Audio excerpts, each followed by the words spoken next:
Oke, Assalamualaikum warahmatullahi wabarakatuh dan selamat pagi. Salam sejahtera untuk kita semua.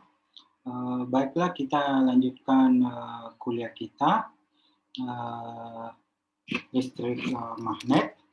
Jadi apa namanya, 2 kuliah kita itu terdiri atas kelistrikan, listrik, electricity dan magnet magnet atau magnetism. Oke, jadi pada bagian kedua ini kita akan membahas tentang magnet. Baik, magnet ini, coba perhatikan, magnet ini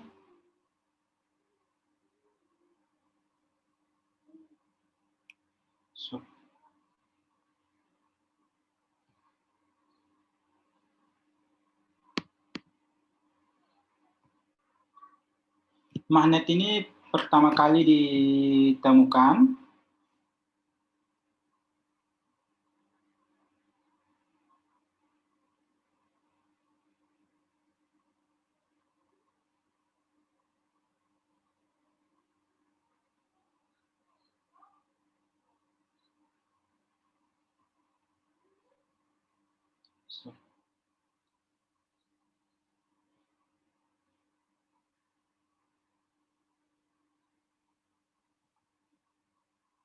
magnet ini pertama kali ditemukan di suatu kota, ya mungkin di SMA Anda sudah pernah belajar, ada namanya kota Magnesia.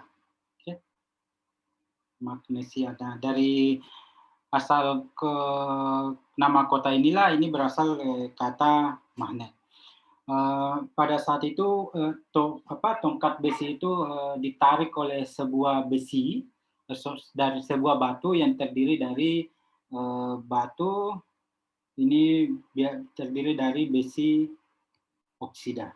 Oke, biasanya kita sebut dengan ini namanya magnetit Fe3O4. Oke, jadi itu adalah magnet ini terdapat di alam. Oke, magnet ini terdapat di alam dalam bentuk batu, dan pada saat itu sangat terkenal ceritanya tongkat besi orang Magnesia ini menempel di batu ini. Oke, nah selanjutnya di zaman dahulu Cina telah menggunakan magnet ini sebagai penunjuk arah yang saat ini kita kenal dengan nama kompas. Oke, jadi kompas itu adalah pemanfaatan fenomena magnet di dalam kehidupan sehari-hari. Nah, kalau magnet itu kalau kemarin kelistrikan itu kita punya muatan positif, kita punya muatan negatif. Itu biasa kita sebut dengan monopol. Oke, jadi atau kutub tunggal. Tetapi untuk magnet itu tidak terdapat kutub tunggal. Jadi kalau misalnya kita punya magnet seperti ini salah satu perbedaan mendasarnya. Ini kutub utara, ini kutub selatan. Kalau misalnya ini dipotong,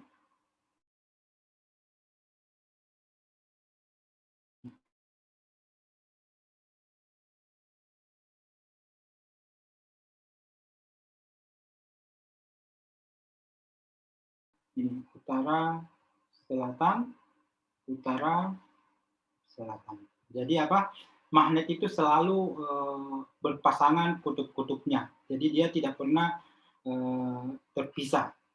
Nah, itu perbedaan mendasarnya antara magnet dengan listrik. Jadi magnet itu biasa kita magnet ini biasa kita sebut dipole. Oke, jadi tidak ada magnet monopol itu ini belum ada. Oke, jadi tidak ada magnet yang berbentuk kutub tunggal.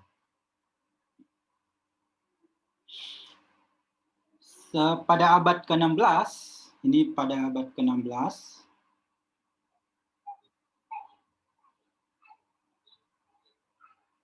abad 16, Ada ilmuwan namanya Gilbert. Nah, ini menemukan bahwa bumi itu ternyata sebuah magnet yang sangat besar. Oke? Jadi bumi itu merupakan sebuah magnet yang sangat besar, di mana kalau kita punya sebuah kompas, ini bagian utara bumi.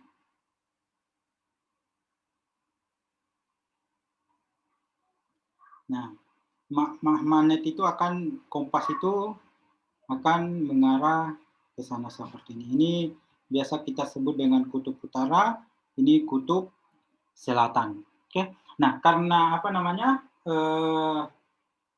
magnet itu kutub utara dengan kutub utara tarik menarik, kutub selatan dengan kutub utara dengan kutub selatan tarik menarik, maka bagian utara bumi di bagian utara bumi itu adalah kutub selatan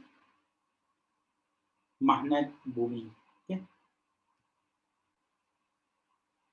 Nah, sampai ini pembahasan ini magnet dengan kelistrikan ini masih dipelajari secara terpisah. Jadi magnet dipelajari terpisah, listrik dipelajari terpisah. Oke. Nah, ada satu penemuan yang sangat krusial. Jadi listrik magnet itu penemuan yang sangat krusial. Itu ternyata ini percobaan dilakukan oleh Ørsted. Ini mungkin Anda juga sudah pernah dengar Ørsted, sebuah fisikawan Denmark. Ternyata kompas itu merespon terhadap arus. Oke? Jadi merespon terhadap arus listrik. Jadi inilah eksperimen pertama yang menunjukkan hubungan antara kelistrikan dan kemagnetan, yaitu Ørsted. Jadi ini adalah pioner yang menghubungkan antara kelistrikan dengan kemagnetan. Kemudian dilanjutkan dengan ilmuwan-ilmuwan yang lain seperti Lorentz, Henry, sampai ke persamaan Faraday, sampai kita ke persamaan Maxwell. Okay? Dan dengan adanya persamaan Maxwell inilah gelombang elektromagnetik itu dapat bisa dimanfaatkan untuk komunikasi. Nah, sehingga kalau kita punya ilustrasinya seperti ini, jadi kalau kita punya sebuah kawat berarus,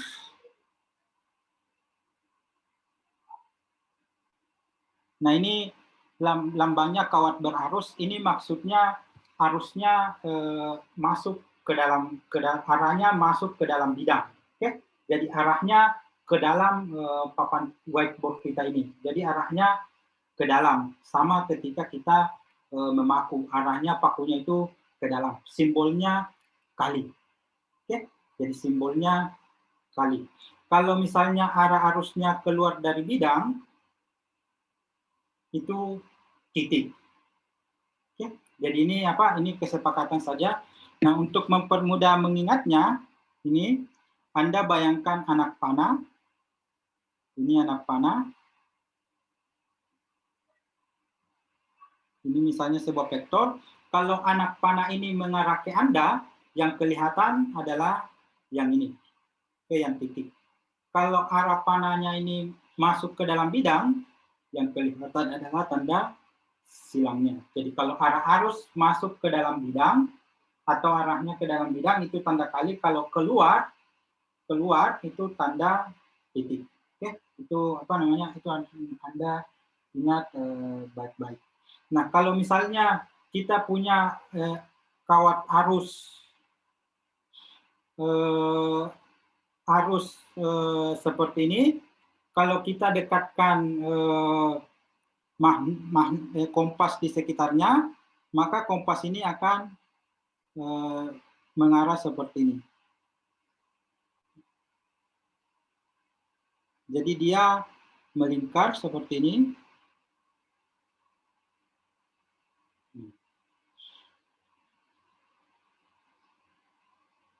Ini kutub selatan, utara.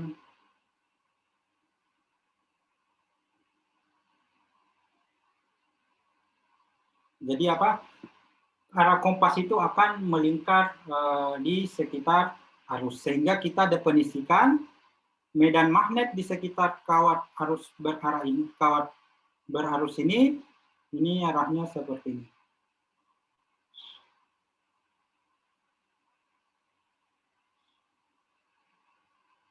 Nah, arahnya searah dengan jarum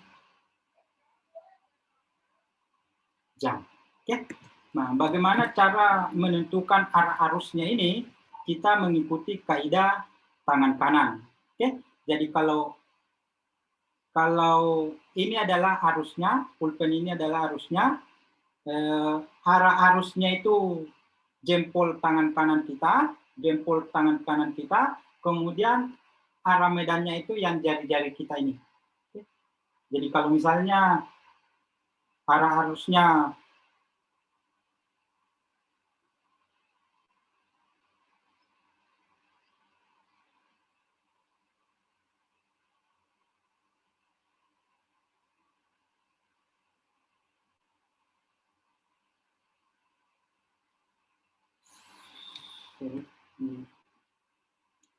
ini ada kekeliruan sedikit, sorry.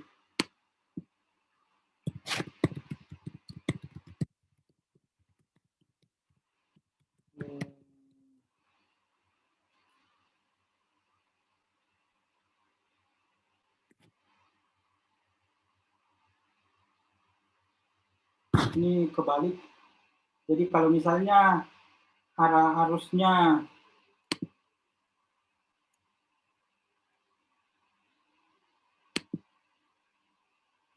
ini saya tunjukkan gambarnya.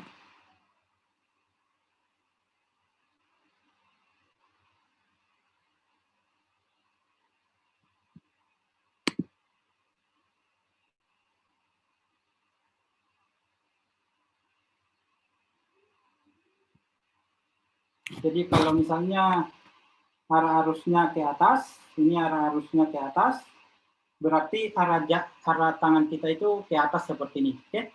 Jadi ini ibu jari kita ke atas, kemudian arah medan magnetnya itu yang ditunjukkan adalah yang ini. Oke? Arah ibu jari-jari kita, jadi arah medan magnetnya seperti ini. Ini kebalik, sorry, ini kebalik. Ini harusnya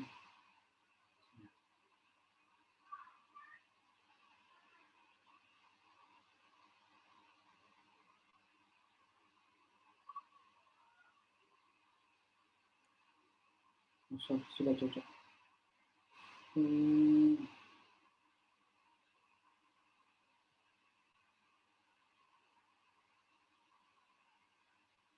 Jadi kalau masuk seperti ini, masuk arah medannya itu searah dengan jarum jam. Jadi kalau misalnya tangan kanan Anda masuk seperti ini ibu jari Anda mengarah arusnya, ini arah medannya jari-jari Anda.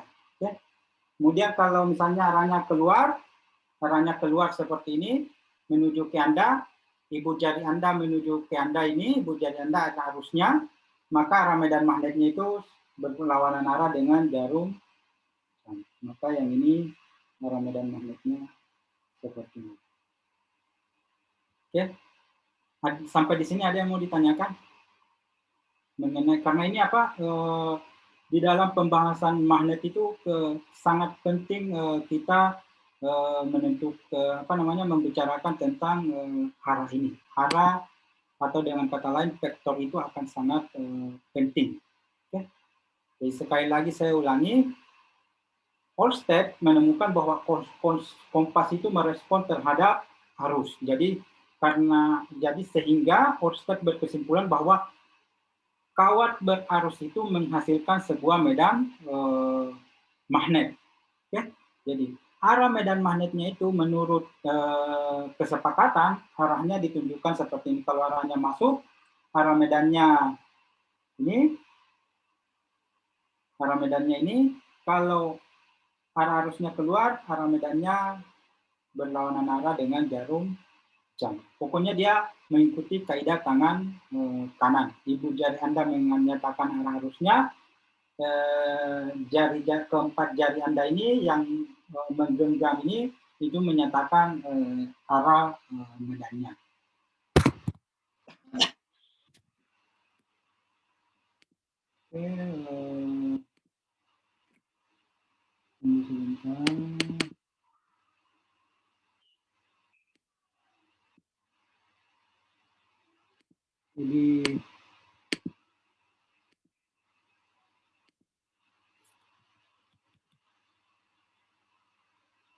Jadi saya ingin menunjukkan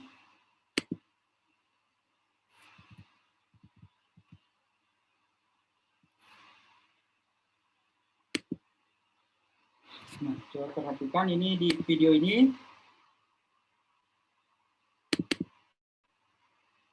Jelas ya. Jadi di video ini ada kawat berarusnya, ini ada kawat berarusnya. Kemudian di bawahnya ini ada kompas. Oke. Jadi kalau kawat ini dialiri arus, kompasnya ini akan bergerak, mengikuti arah medannya. Oke, jadi kalau arah arusnya seperti ini, maka medannya akan melingkar seperti ini. Oke. Nah, kalau kita lihat,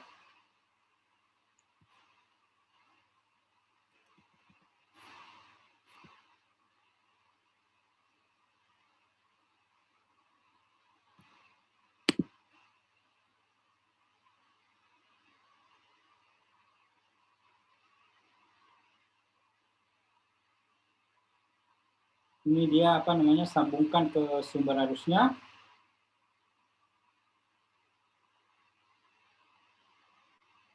Oke, jadi bisa Anda lihat kompasnya itu arahnya sekarang seperti ini. Jadi kompasnya itu eksperimen seperti ini Anda bisa lakukan di rumah. Jadi ada kawat berarus, kompasnya itu akan mengikuti arah medan di sekitar kawat berarus. Dan ini adalah eksperimen yang dilakukan oleh Oersted, dan ini adalah cikal bakal bagaimana kita mempelajari listrik magnet sebagai satu kesatuan.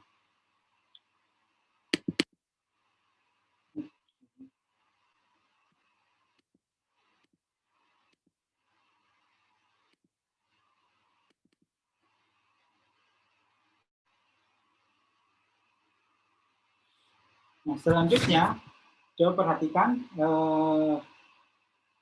jika arus menghasilkan medan magnet, maka coba perhatikan jika ini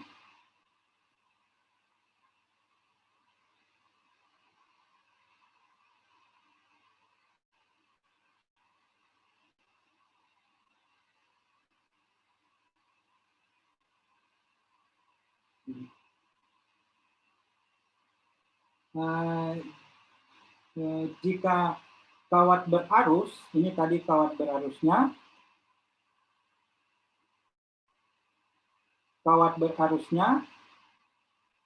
ini kawatnya, di sini ada medan magnet, maka kalau kawat berarus ini didekatkan dengan magnet, tentu akan ada interaksi dengan magnet tersebut. Jadi kalau kita misalnya punya magnet permanen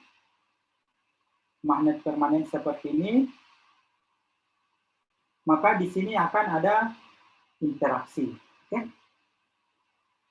Kenapa ada interaksi? Karena ini menghasilkan medan magnet, ini juga menghasilkan medan magnet, maka akan terjadi gaya magnet.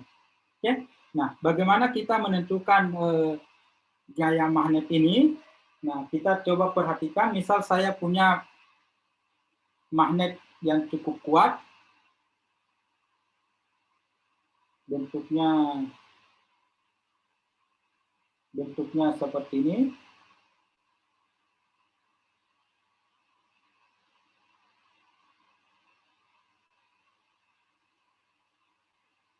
Ini magnet, ini misalnya dari utara ke selatan. Ini arah medan magnetnya seperti ini. Oke.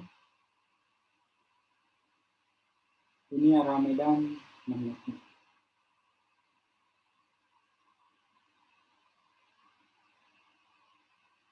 Kemudian kita punya arus, kawat berarus. Nah,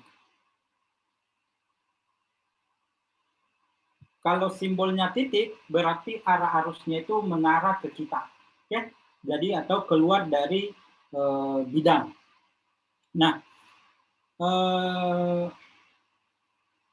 gaya Lorentz, nah coba perhatikan gaya Lorentz yang bekerja pada ini, itu adalah I cross B.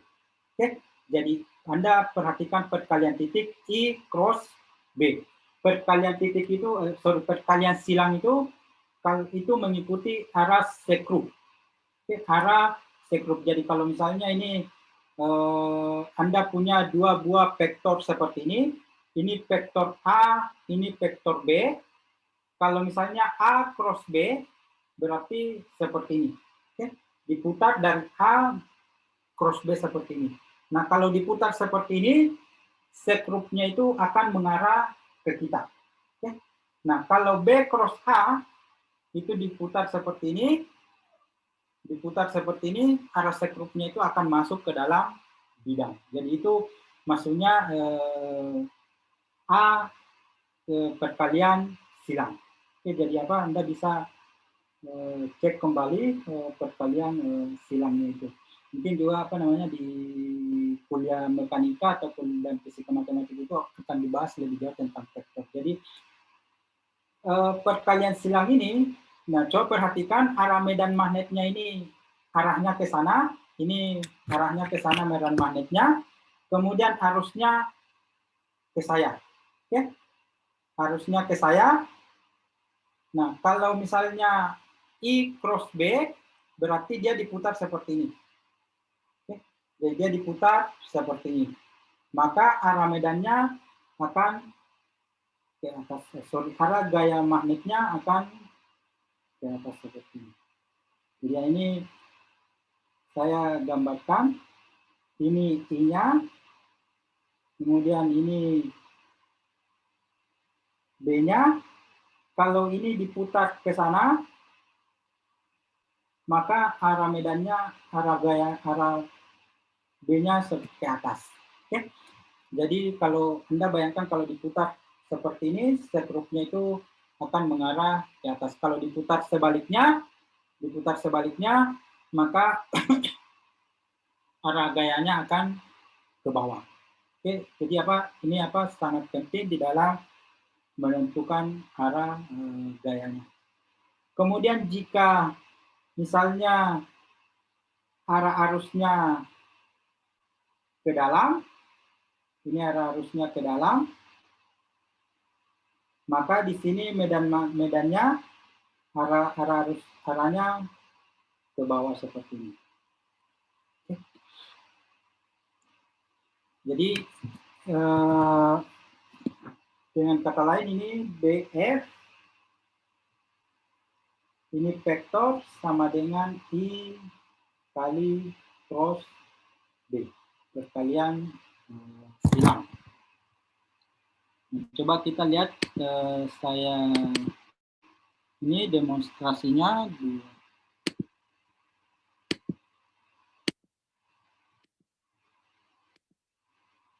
Nah, di sini sudah ada magnet yang kuat, di sini ada kawat berarusnya. Nah,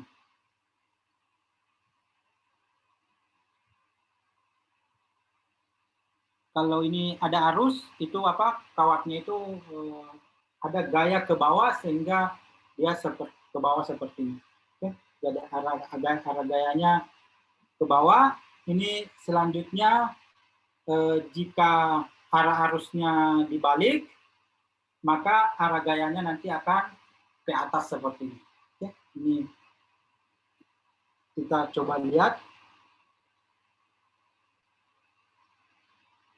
Jelas terlihat bahwa arah gayanya itu ke atas. Oke.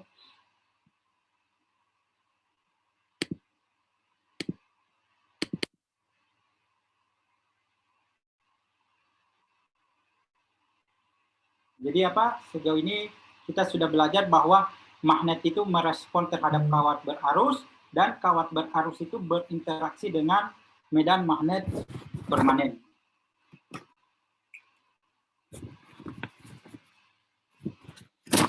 Nah, misalnya kita punya kawat berarus seperti ini, misal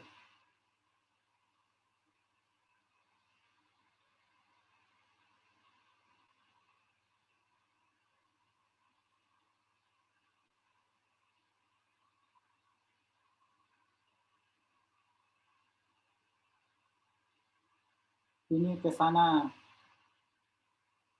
kawat berarusnya I1. Nah, kemudian di sini juga kita punya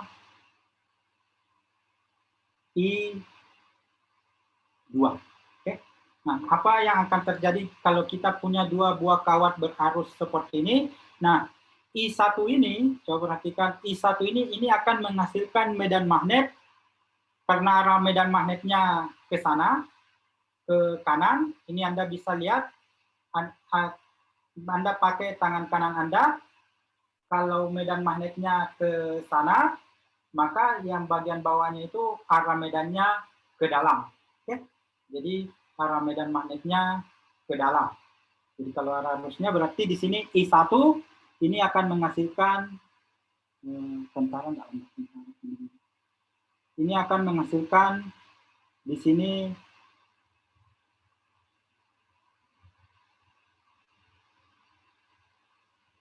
ini adalah B1. Oke?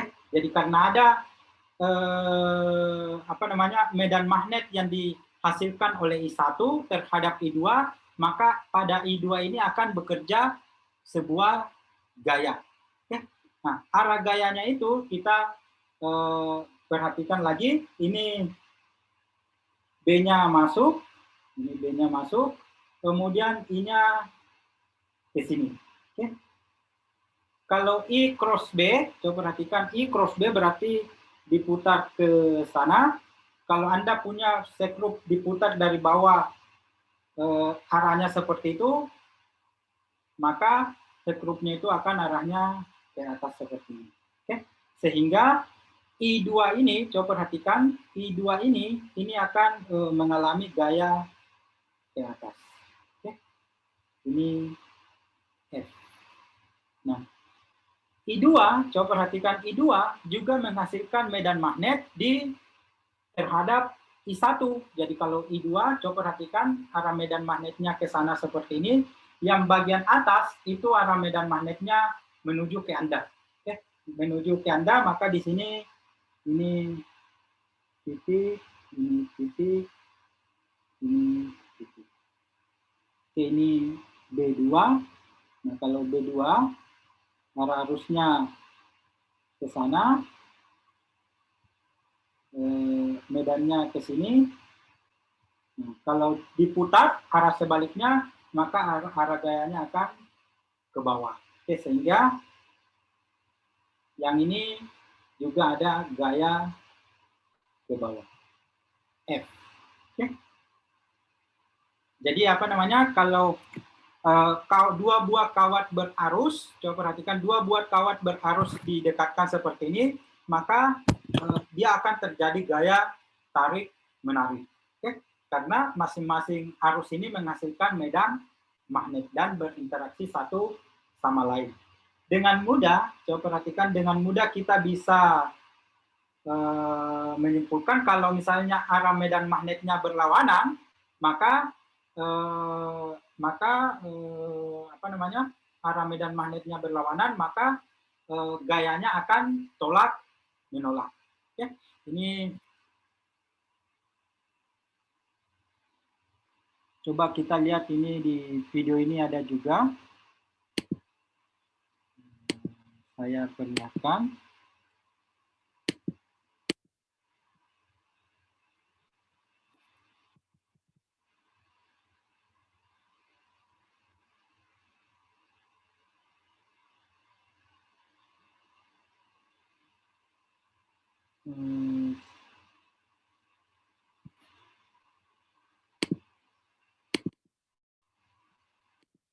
Ini di sini sudah ada 2 kawat berarus.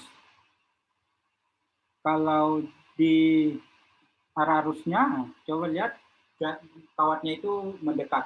Oke? Kawatnya mendekat itu karena adanya gaya magnet. Oke? Gaya magnet, kenapa ada gaya magnet? Karena masing-masing arus menghasilkan medan magnet. Nah, kalau arah arusnya berlawanan, tadi dia dibalik, arah arusnya berlawanan, maka kawatnya itu akan saling tolak menolak. Oke, jadi apa namanya, eksperimen semacam ini Anda bisa lakukan di rumah.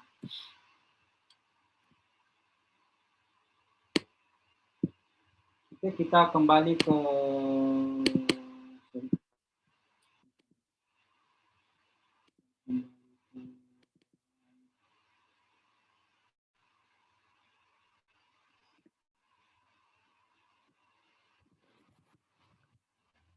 nah,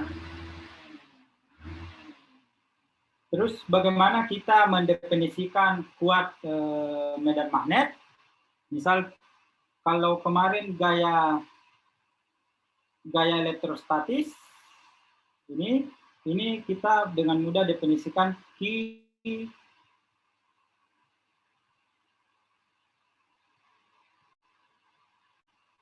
dikali dengan E. Oke. Nah, kalau medan magnet, coba perhatikan gaya magnet B, kita tidak bisa QB dikali medan magnet B karena kita tidak mempunyai magnet monopol. Oke? Monopol ini tidak ada. Sehingga definisi ini apa namanya? Ini tidak bisa kita gunakan. Oke? Nah, bagaimana kita mendefinisikan arah medan magnet ini? Misal kita punya I, ini bergerak ke sana dengan kecepatan V misalnya. Nah, FB ini, coba perhatikan, gaya magnet ini tegak lurus terhadap ke arah kecepatan.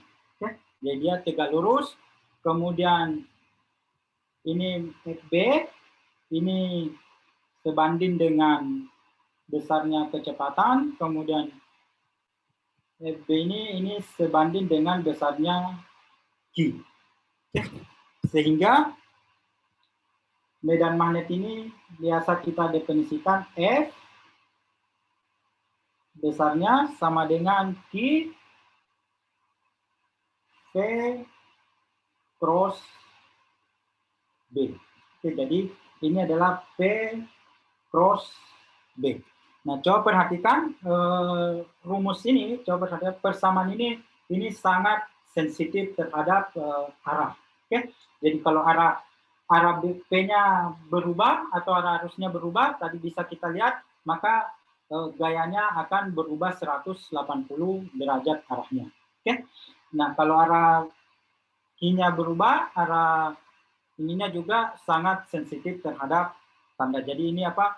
Sangat hati-hati di dalam menentukan arah medannya. Ini biasa kita kalau biasa disebut ini gaya Lorentz. Nah,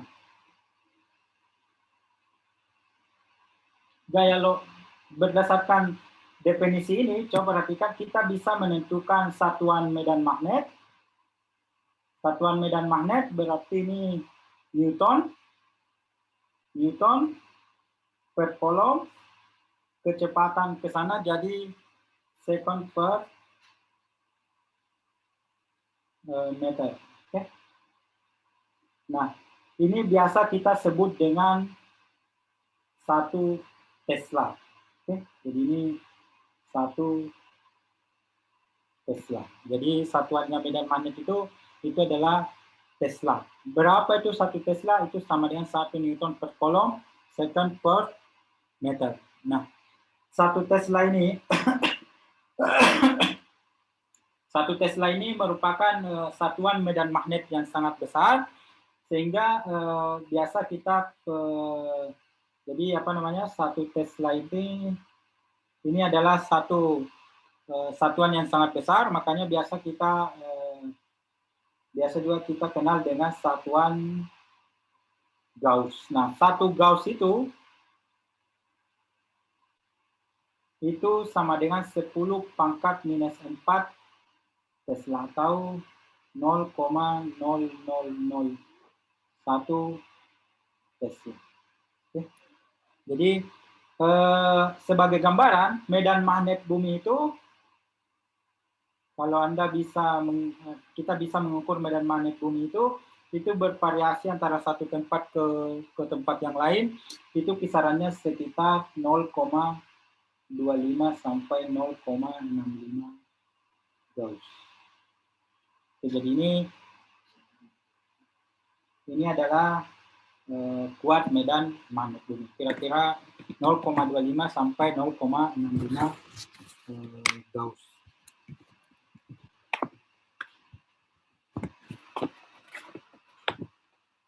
Sampai di sini ada yang mau ditanyakan? Kita 5 sampai 10 menit lagi, 5 menit lagi kita selesai. Ada yang mau ditanyakan? Ya, video ini saya rekam, nanti Anda bisa lihat kembali di YouTube.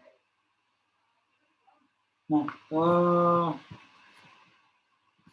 jadi medan magnet ini berinteraksi dengan arus yang muatan yang bergerak. Jadi kalau misalnya kita punya muatan elektron bergerak seperti ini, kalau dia berada di dalam medan magnet, misalnya medan magnet, maka elektron ini akan bisa dibelokkan seperti ini. Oke? Akan dibelokkan seperti ini. Itu tergantung dari arah medan magnetnya. Nah, kalau Anda punya televisi tua di rumah, televisi tabung, jadi Anda punya televisi tabung di rumah. Nah, televisi tabung Anda di rumah itu sebenarnya adalah lukisan yang dibentuk oleh elektron. Jadi elektron itu melukis seperti ini. Jadi ada garis seperti ini. Nah, kalau kita lihat bagian belakang televisi ini, sebenarnya dia seperti ini. Di sini ada elektron, ini ada medan magnet. Nah, elektron ini dibelokkan berdasarkan sinyal yang diterima. Kemudian inilah yang membentuk gambar. Oke. Nah, sehingga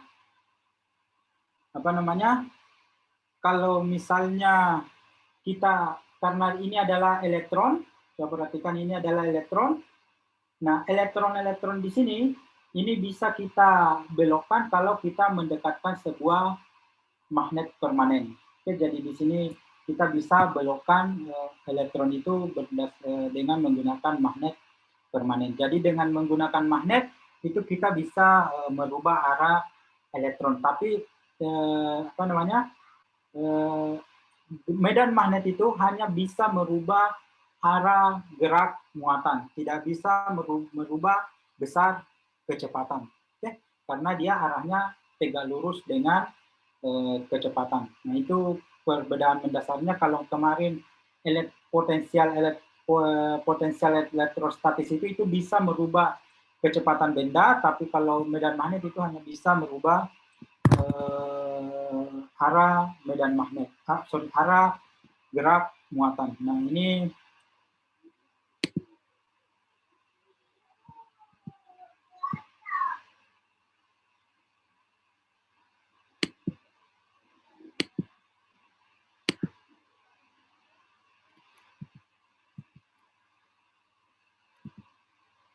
saya ingin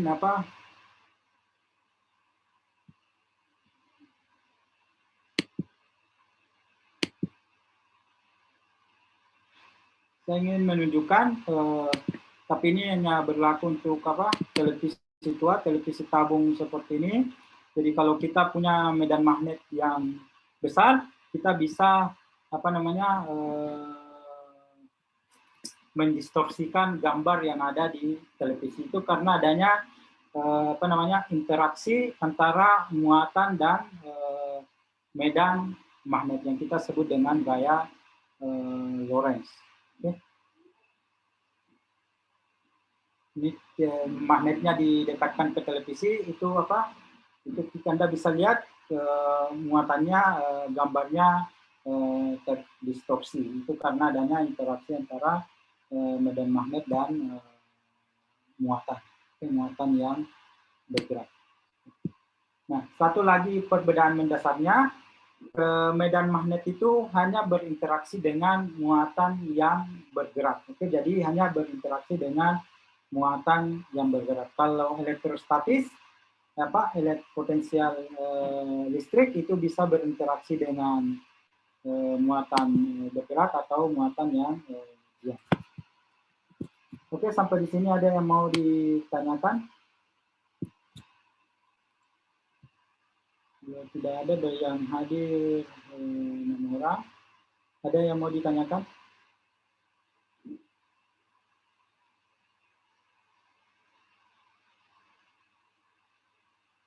Itu kalau tidak ada nanti saya kirimkan tugasnya sebagai latihan. Oke, jadi untuk kita karena